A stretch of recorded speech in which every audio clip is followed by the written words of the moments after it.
Seguimos predicando como desde comienzo de año el Evangelio de Marcos. Hoy vamos a iniciar ya el capítulo 12. Son 16 capítulos, estamos llegando al final del Evangelio de Marcos. Y hoy vamos a ver los primeros 12 versículos del capítulo 12. Marcos capítulo 12, versículo 1 al 12. Dice así la palabra de Dios, va a aparecer en la pantalla.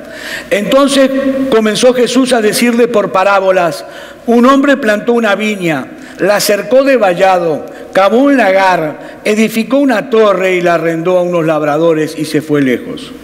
Y a su tiempo envió un siervo a los labradores para que recibiese de estos del fruto de la viña. Mas ellos, tomándole, le golpearon y le enviaron con las manos vacías. Volvió a enviarles otro siervo, pero apedreándole le hirieron en la cabeza y también le enviaron afrentado. Volvió a enviar a otro y a este mataron, y a otros muchos, golpeando a unos y matando a otros. Por último, teniendo aún un hijo suyo amado, lo envió también a ellos diciendo: tendrán respeto a mi hijo. Mas aquellos labradores dijeron entre sí: este es el heredero, venid, matémosle y la heredad será nuestra. Y tomándole, le mataron y le echaron fuera de la viña. ¿Qué pues hará el Señor de la viña? Vendrá y destruirá a los labradores y dará su viña a otros. ¿Ni aún esta escritura habéis leído? La piedra que desecharon los edificadores ha venido a ser cabeza del ángulo. El Señor ha hecho esto y es cosa maravillosa a nuestros ojos. Y procuraban prenderle porque entendía que decía contra ellos aquella parábola, pero temían a la multitud y dejándole se fueron. Es palabra de Dios. Mis hermanos, para los que estuvieron la semana pasada, recordarán, la semana pasada finalizábamos el capítulo 11 en los versículos 27 al 33 y decíamos que esa tensión evidente que se había generado entre los líderes religiosos de Israel y el Señor Jesucristo estaba a punto de estallar. Estamos a punto de llegar al clímax de esas confrontaciones y que a partir de ese versículo 27 del capítulo 11 hasta el final del capítulo 12, lo que nosotros vamos a encontrar son confrontaciones entre estos líderes y nuestro Señor Jesucristo. Estos hombres se presentaban donde Jesús estuviera. Si siempre venían a Él con preguntas capciosas, preguntas problemáticas, preguntas difíciles, con la única intención de hacer tropezar a Cristo en sus propias palabras, en sus propios dichos, para entonces acusarlo de blasfemo y poderlo condenar a muerte. Todos sabemos que 3 días más tarde lo consiguieron. Vimos la semana pasada, recuerdan, que estos líderes religiosos ya llegaron al templo donde estaba Jesús enseñando la palabra y que le preguntaron: dime, ¿con qué autoridad haces estas cosas? ¿Y quién te dio autoridad para hacer estas cosas? Y el Señor, de una manera genial, los pone entre la espada y la pared, repreguntándoles. ¿Recuerda? Le dijo: os haré yo también una pregunta, respondedme y os diré con qué autoridad hago estas cosas. El bautismo de Juan, ¿era del cielo o de los hombres? Y recordarán que los líderes religiosos no tuvieron otra alternativa más que decir: no sabemos. Se lavaron las manos. Y Jesús les respondió: ok, tampoco yo os digo con qué autoridad hago estas cosas. Pero la escena no termina allí. El evento no finaliza, la confrontación continúa. ¿Por qué? Porque Jesús no había acabado todavía con ellos. Entonces el Señor, en ese contexto, viene y enuncia esta parábola que nosotros acabamos de leer. Es en la misma escena, en el mismo lugar, en el templo, rodeado de miles de personas. ¿Y qué es una parábola? Bueno, una parábola es una historia terrenal con un significado espiritual. Es decir, es una historia terrenal con elementos cotidianos de la vida diaria, pero que tiene un significado espiritual detrás. Eso es una parábola. Y como veremos seguidamente, la enseñanza de esta parábola fue tan clara tan explícita, tan directa contra los líderes religiosos de Israel, que fortaleció todavía aún más la determinación de los líderes religiosos de matar a Jesús. Ya no había otra alternativa después de esto. No había otra.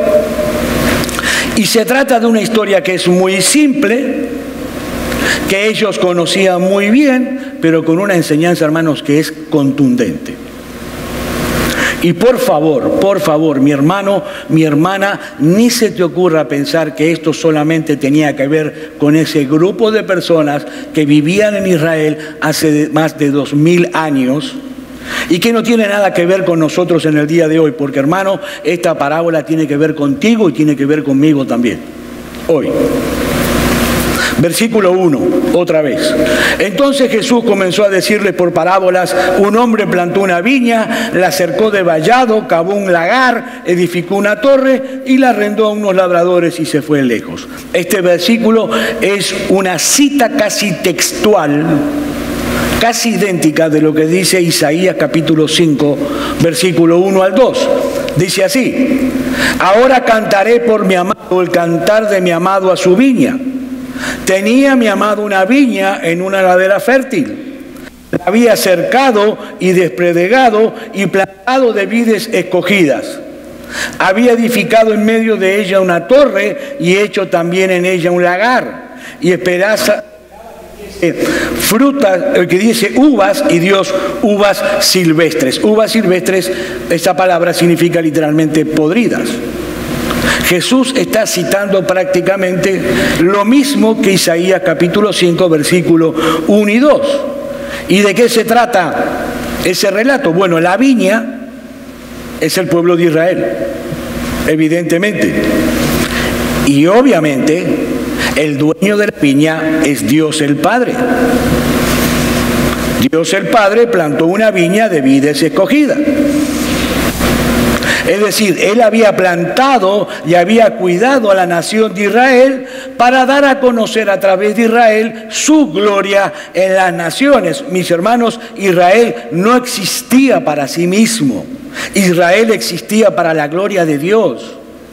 Dios la colocó en un lugar estratégico para que todas las naciones que pasaran por allí pudieran conocer al Dios vivo y verdadero a través del testimonio de Israel. Y esa viña que el Señor plantó estaba bien protegida, tenía un vallado, tenía un lagar, es decir, tenía absolutamente todo lo que se necesitaba, lo que se requería para que esa viña dé frutos. Dios mismo dice en Isaías capítulo 5, versículo 4, ¿qué más se podría hacer a mi viña que yo no haya hecho en ella? Pero el dueño de la viña dice que se fue lejos, se fue de viaje. Y entonces arrendó su viña a unos labradores para que la administraran adecuadamente y que a su tiempo le dieran la renta que había sido acordada de la viña, es decir, que le dé sus frutos. Ahora, si la viña es el pueblo de Israel y el dueño de la viña es Dios, ¿quiénes son los labradores? Obviamente, mis hermanos, los labradores son los líderes religiosos de Israel. Ellos son los labradores. ¿Pero qué pasó? Bueno, en el tiempo de la vendimia, en el tiempo de recoger los frutos, el dueño de la viña envía a uno de sus siervos para recibir de parte de esos labradores la parte de los frutos que le correspondía. Dice el versículo 2, pero estos labradores malvados le echaron mano al siervo, lo golpearon y lo enviaron con las manos vacías al dueño de la viña. Esto es una afrenta directa contra el dueño de la viña. Él tenía la posibilidad de reaccionar, pero en vez de reaccionar contra estos hombres malvados, dice Jesús que el dueño de la viña sigue tratando con ellos para hacerlo entrar en razón y envía a otro siervo. Versículo 4, volvió a enviarles otro siervo, pero apedreándole le hirieron en la cabeza y también lo enviaron afrentado. Pero de nuevo este hombre, el dueño de la viña, es paciente. y envía otro siervo. Y los labradores a este directamente lo mataron. Pero este hombre sigue siendo paciente. Yo quiero que la palabra paciencia quede en sus mentes. Este hombre sigue siendo paciente y envía a otro siervo, y a otro siervo más, y a otro siervo más, y a otro más. Dice el versículo 5 que envió a otros muchos. ¿Y qué hicieron estos labradores? Bueno, a unos lo golpearon, a otros los mataron, como hicieron con todos los demás. Obviamente este hombre, el dueño de la viña, estaba en todo su derecho de enviar un ejército de miles y miles de hombres y acabar, arrasar por completo con esos labradores malvados. Pero ¿saben qué, mis hermanos? Nuestro Dios es paciente. Nuestro Dios es misericordioso. Nuestro Dios es compasivo. Él es tardo para la ira y grande en misericordia. Así que en vez de destruirlos, Él les enviaba profetas.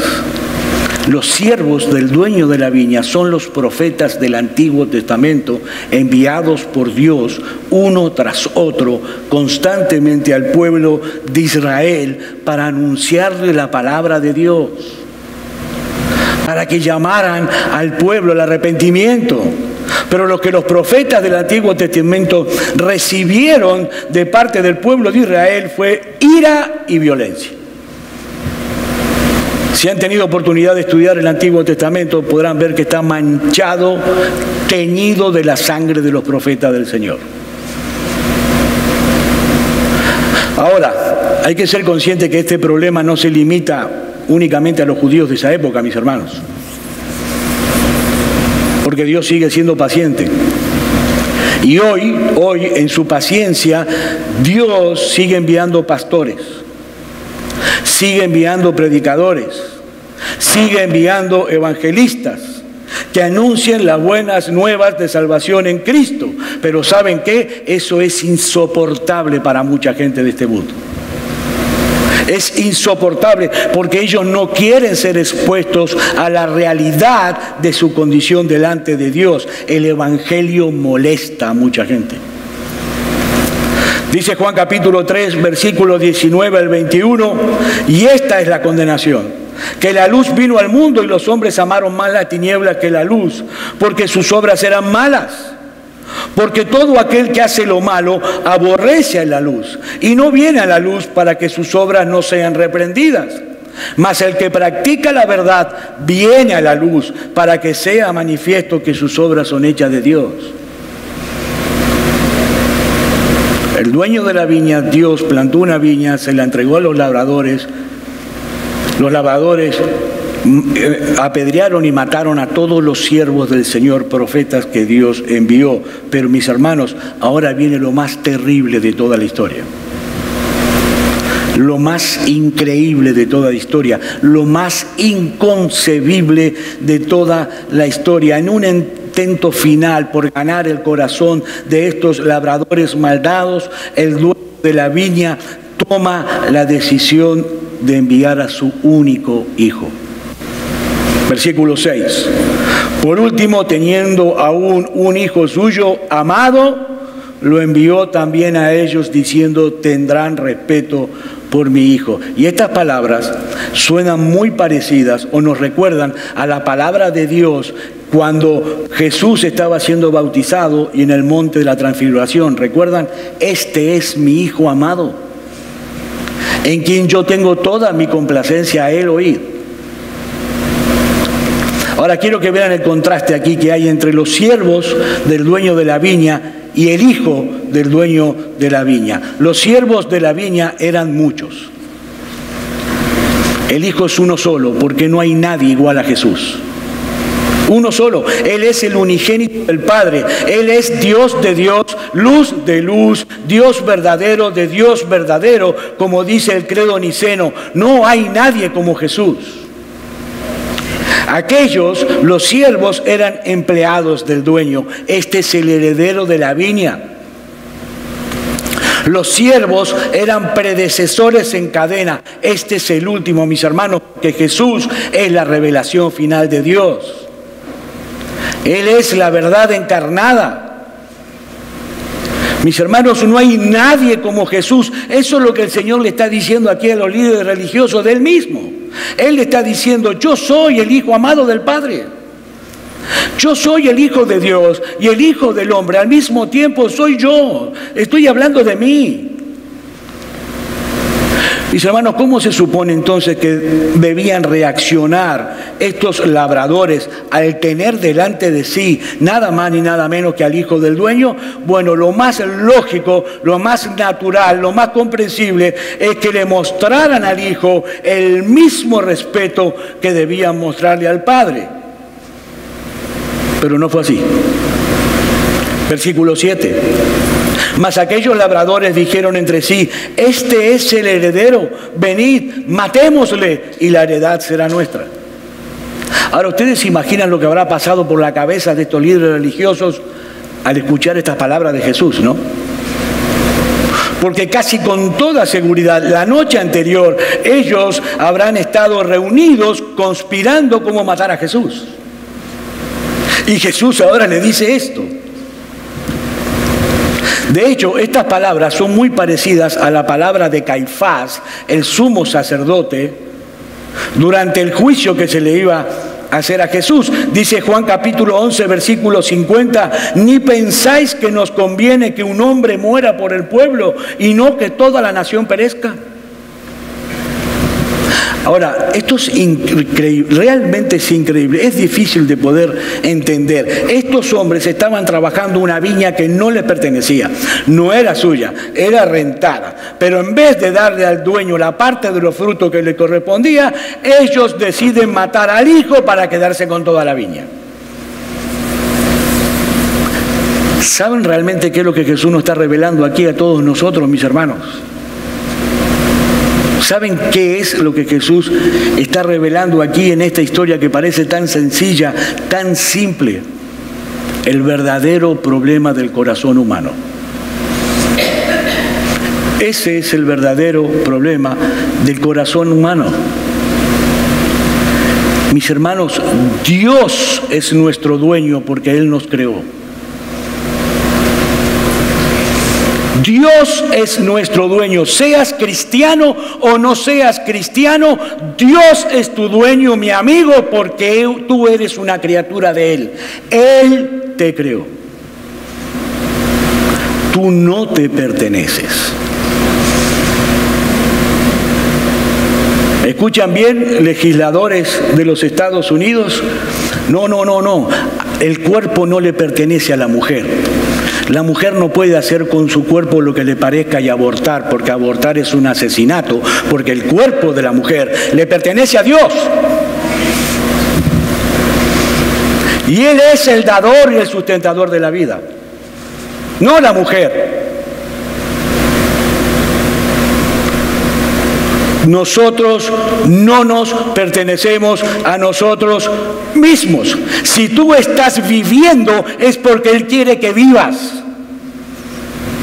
Y si tú en este momento estás pensando lo que estés pensando, es porque Dios pone tus neuronas en funcionamiento. Pero ¿saben qué pasa? Que en vez de vivir para Él y para su gloria, nosotros queremos pretender que somos personas autónomas, libres, que podemos vivir nuestra vida como querramos y hacer de nosotros lo que querramos, que podemos valernos por nosotros mismos, entonces merecemos vivir como queremos. En el fondo de nuestros corazones lo que queremos es que toda la viña sea nuestra, igual que estos líderes religiosos. Él es el soberano creador de todo el universo y dueño de todo lo que existe, visible y invisible. Y eso te incluye a ti, mi hermano. Te incluye a ti. No queremos que el fruto de nuestra vida sea para Dios. No queremos. Queremos todo para nosotros mismos. Y aquí estoy incluyendo, mi hermano, también lo que tú ganas con tu trabajo, no es tuyo. No cometas el error de decir esto me lo gané yo con el sudor de mi frente, por favor. no es tuyo. Lo que tú ganas es de Dios. Y Él es tan bueno contigo que, al igual que estos labradores malvados, en vez de sacarte todo lo que ganas porque es de Él, Él te deja el 90% y te pide a ti que diezmes en su iglesia para que su iglesia se mantenga y crezcas. Es decir, que si tú no diezmas, tú le estás quitando a Dios lo que es de Dios. Lo que Él decidió que sea para Él. El resto es tuyo y te da el 90%. Es muy buen negociante el Señor con nosotros. Todo le pertenece a Él. Todo. Lo que tenemos y lo que no tenemos. Todo. Nada es tuyo, ni tu vida. De esa manera dependemos de Dios. Estos hombres de la parábola creían que matando al heredero podían adueñarse de toda la heredad. Por eso un ministro puritano decía que todo pecado es un intento de deicidio. ¿Saben lo que eso significa? Que todo pecado es un intento por asesinarse a Dios. La humanidad incrédula, la humanidad pecadora pretende sacar a Dios de su trono y erradicarlo para siempre del universo porque quieren la gloria para sí. Matemos al heredero y apoderémonos de la heredad. Jesús está revelando aquí el gran problema de toda la raza humana. Tú no eres la gran persona que tú crees que eres. Lamento ser sincero. Todo lo que eres, todo lo que tienes, le pertenece a Dios. Todo. Versículo 8. Y tomándole, le mataron y le echaron fuera de la viña. Y esto puede ser una referencia al hecho de que Jesús fue crucificado fuera de los límites de la ciudad de Jerusalén. Lo echaron de la viña como a un proscripto, como a alguien que ha sido expulsado de la comunidad por blasfemo. Hemos visto hasta aquí la historia de la parábola. Veamos en segundo lugar la aplicación de esta parábola. Jesús ahora mete el puñal hasta lo más profundo del corazón de estos hombres. Para herirlos de muerte, mete el puñal. La pregunta del millón, mis hermanos, ¿qué pues hará el Señor de la viña? Vendrá y destruirá a los labradores y dará su viña a otros. Por el Evangelio de Mateo, en el pasaje paralelo a este, en el capítulo 21, sabemos que fueron los mismos líderes religiosos los que contestaron la pregunta y dijeron, vendrá y destruirá a los labradores y dará su viña a otros. Y estos hombres estaban muy acertados en su veredicto. Ahora, qué fácil es pasar juicio sobre los demás y qué difícil es evaluarnos a nosotros mismos.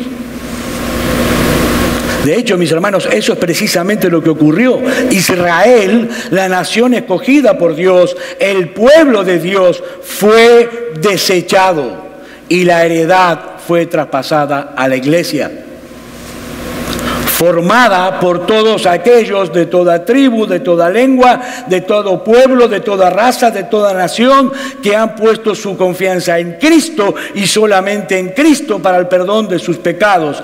Eso fue lo que sucedió, mis hermanos. El Señor le quitó la viña a estos labradores malvados y se la dio a otros, a ti y a mí, mi hermano.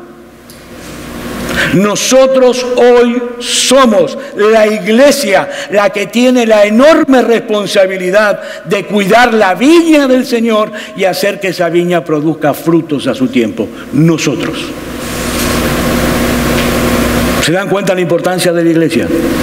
La importancia de ser miembro de la iglesia, la importancia de congregarse, la importancia de participar de la iglesia. Pero la conspiración de estos labradores malvados no solo terminó destruyéndolos, hermanos, sino que también ellos fueron el medio que Dios usó para exaltar a su Hijo y traer salvación a muchos, porque así estaba profetizado en el Antiguo Testamento. Pero ahora el Señor en los versículos 10 y 11 abre la herida todavía más.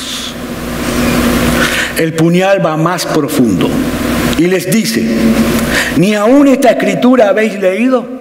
La piedra que desecharon los edificadores ha venido a ser cabeza del ángulo. El Señor ha hecho esto y es cosa maravillosa a nuestros ojos. Y aquí el Señor otra vez tiene una genialidad, digno de Él. Porque Jesús está citando aquí el Salmo 118. Y la importancia de este salmo es que los judíos lo cantaban cada año para la fiesta de la Pascua. Había una serie de salmos conocido como el Gran Jalel de Israel, que eran los salmos 113 al salmo 118, que los judíos cantaban durante toda la semana de la Pascua. Cientos y cientos y cientos de siglos cantando este salmo. Y justamente el salmo 118 es el que cantaba el último día, al cerrar la fiesta de la Pascua. Es decir, que ellos sabían perfectamente que se trataba de un salmo mesiánico.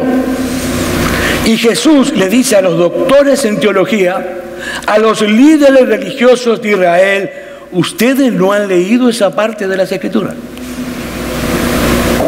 ¿Realmente ustedes no conocen el Salmo 118?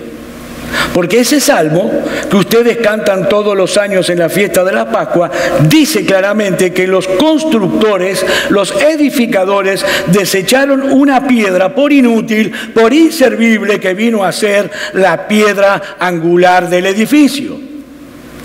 La piedra angular es la piedra más importante de todo edificio, porque de ella dependía toda la estabilidad y la simetría del edificio.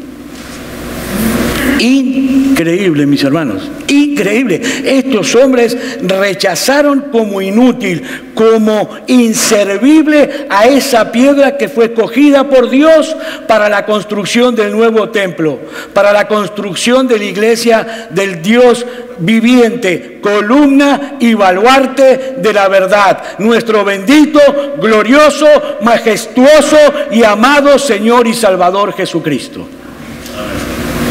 Lo desecharon, lo dejaron de lado. Mis hermanos, estos hombres cantaban todos los años esas palabras y sabían perfectamente que ese salmo hablaba del Mesías, pero no la entendían, no podían entenderla. ¿Saben por qué? Porque ellos no soportaban a Jesús. Y Jesús es la clave para entender toda la Escritura. Ellos tenían ese salmo en sus mentes, sí, porque ellos habían llegado allí a Jerusalén a celebrar la Pascua. Ellos sabían que ese salmo se cantaba para hacer referencias al Mesías. Pero como dice el refrán, mis hermanos, no hay peor ciego que el que no quiere ver. No hay peor ciego que el que no quiere ver. Veamos en último lugar la reacción de estos hombres ante la parábola, versículo 12. Y procuraban prenderle, porque entendían que decía contra ellos esta parábola, pero temían a la multitud y dejándole se fueron. Estos hombres entendieron perfectamente que el Señor está enseñando aquí en contra de ellos. Ellos sabían que estaba dirigida a ellos esa parábola, pero en vez de arrepentirse de su rebeldía y de la dureza de sus corazones, ellos salieron de allí para cumplir lo que Jesús había predicho que iba a suceder en el versículo 7, para matarlo. Salieron a conspirar para matarlo. Se reunieron para planificar cómo matar al hijo del dueño. Y sabían perfectamente que tenían que moverse con mucha cautela por causa de la multitud, porque muchos de las personas que estaban ahí veían a Jesús como un verdadero profeta de Dios. Dice el pasaje paralelo a este en Mateo capítulo 21, versículo 46, pero al buscar cómo echarle mano, temían al pueblo porque éste lo tenía por profeta. Ellos tenían temor que al ir directamente contra Jesús se levantara una oposición, una revolución contra ellos, porque se oponían a Jesús. Ellos tenían temor a perder su estatus social y su estatus político, que es lo único que le interesaba. ¿Se dan cuenta, mis hermanos, cuál era el problema de estos hombres? Que ellos tenían temor, sí, pero en una dirección equivocada. En vez de temerle a Dios, le temían a la gente. Y mi amigo, eso es así, no hay otra opción. O tú le temes a Dios o tú le temes a la gente. No hay otra alternativa. Examina tu corazón. O tú le temes a Dios o tú le temes a la gente. Estos hombres querían mantenerse en la posición de prestigio social y político que tenían, porque de eso dependía que ellos pudieran obtener la heredad. Finalmente, como todos sabemos y ya lo dijimos, ellos encontraron la manera de hacerlo y 3 días después crucifican a Jesús. Pero ¿saben qué sucedió? Que en vez de quedarse con la heredad, la perdieron.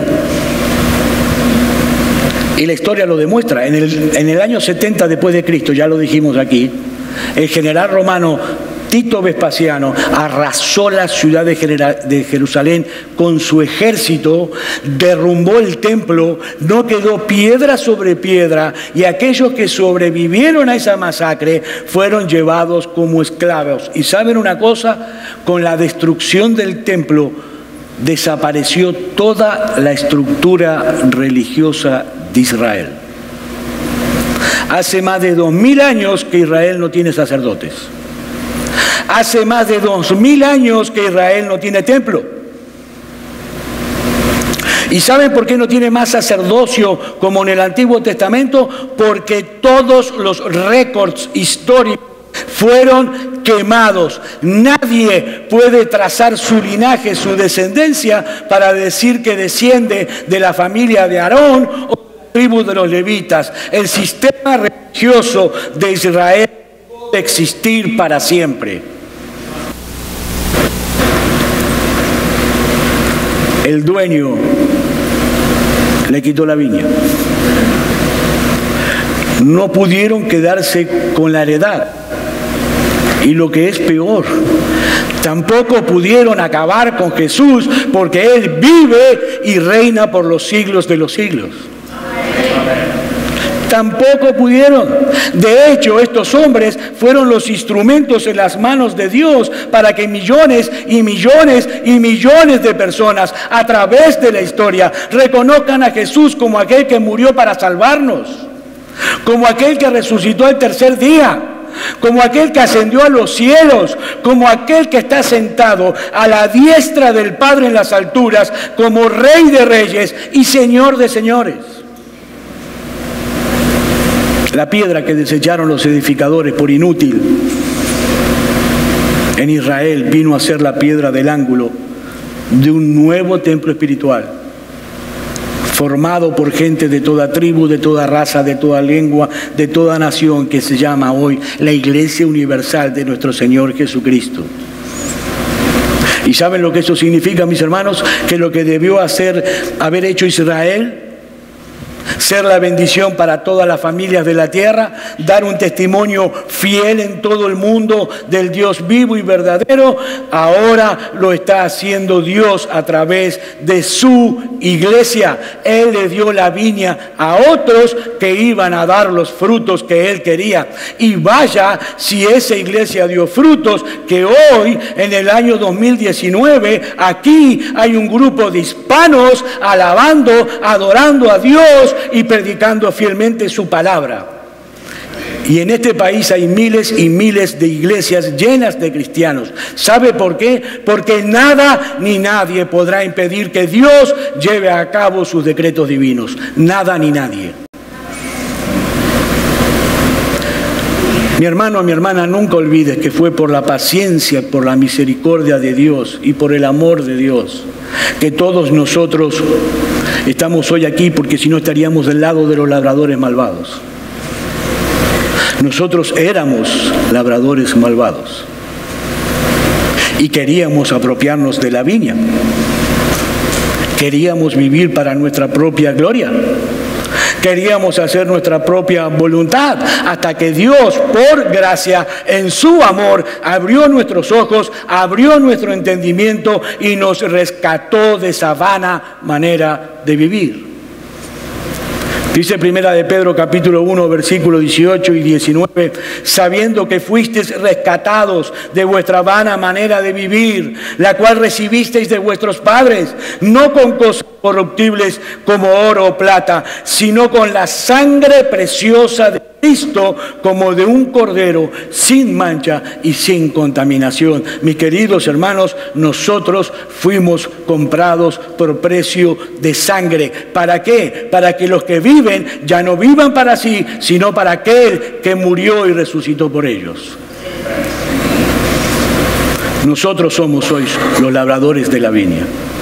Nosotros somos los labradores de la heredad de Dios, que debemos dar fruto para su gloria. Mi hermano, predica el Evangelio. No dejes de predicar, comparte con otros las buenas nuevas de salvación en Cristo, porque ese Evangelio y esa gracia no han perdido su poder. No hay un solo corazón tan duro que no pueda enternecerse ante el poder y la gracia de Dios.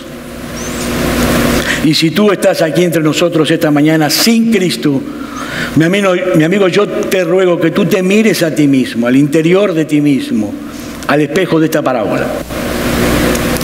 Porque hay solo dos opciones. O estamos del lado de los labradores malvados que quieren matar al heredero para quedarse con la viña, o estamos del lado de aquellos que reconocen a Dios como su dueño, como el dueño de su existencia, y por su gracia y en dependencia de su espíritu estamos dando frutos para su gloria. No hay otra opción. La pregunta clave hoy es: ¿a cuál grupo perteneces tú? ¿A cuál grupo? O usando la otra figura que aparece en el pasaje, o estamos del lado de aquellos que desechan a Jesús como una piedra inútil e inservible, o pertenecemos a ese nuevo templo espiritual en el cual Dios ha colocado a Jesús como la piedra angular. ¿Tú estás dentro o fuera de ese templo? ¿Dónde estás? Mi amigo, déjame decirte algo, tú estás peleando una batalla perdida, porque estás peleando contra un Dios que es invencible. Levanta aquí y ahora tu bandera blanca de rendición delante de Dios. Y ven a Cristo, mi amigo, ven a la cruz. Solo en Cristo hay perdón de pecados, solo en Cristo se nos ofrece pura gracia, el don de la vida eterna. Solo en Cristo somos recibidos en la presencia del Padre y somos amados con una clase de amor que pacienta nuestras faltas, pacienta nuestras debilidades y al mismo tiempo opera en nosotros para seguir enderezando nuestras vidas día a día. Mis hermanos, es mi oración hoy que el Señor derrame abundante gracia hoy en medio de nuestra iglesia, concediendo a los creyentes, a los verdaderos cristianos, una visión más clara de la gloria, la hermosura, la magnificencia y la majestad de nuestro bendito y glorioso Señor y Salvador Jesucristo, pero también atrayéndoos a otros con cuerdas de amor a la cruz del Calvario, para que puedan abrazar a Cristo por medio de la fe, con todo su corazón y con toda su alma. Vamos a orar.